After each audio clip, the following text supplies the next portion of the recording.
Good evening all, and thanks for coming today. I have been raised and lived all my life in Egypt. Just 2 years of it I was studying abroad for my master, and now I'm here. I have spent 3 days, I could say one of the most important days of my life, of the revolution. I was there in Egypt. And I was there specifically flying from there in 28th of January, which was known as Anger Friday, and where it began, the real revolution had begun. The spark was in 25th, but the real revolution had begun in 28th. And I have spent 1 day in the airport waiting for my flight. But during that day, I have seen a small part of the Egyptian community and how people were extremely angry about 30 years of injustice, 30 years of dictatorship. Although they are flying after maybe half an hour to a different country, thousands of miles away, but they were extremely concerned.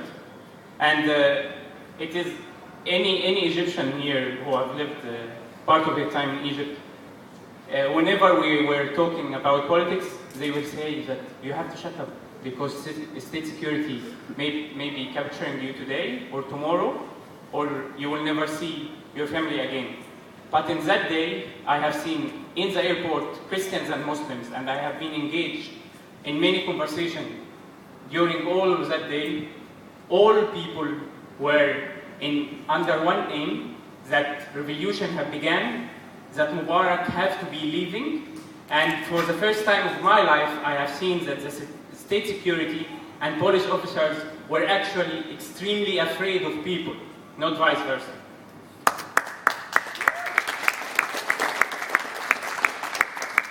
One more thing about the personal experience, and then I will talk about my perspective. Firstly, not like a selfie for 4 hours or so. I was actually flying, and there was no internet connection, there was no mobile phones, everything was cut, and Egypt was cut out of foreign world. I can't know my friends who were in protests where they are living or dead already. I can't know where is my family. But although I was extremely worried, but I was also a little bit hoping that people will protect them. And what have happened during the next week, that people have formed committees which have protecting their homes, protecting museums, protecting mosques, protecting churches, and also protecting Jewish synagogues. They have protected Egypt for the last 2 weeks. About my perspective, of course I thank God that our revolution have succeeded and we have gained victory. But the most important part, that from now, Egypt is free. From now, the Egyptian decision will never be taken from Washington, will never be taken from Tel Aviv, it will be taken from Cairo and by the power of Egyptians.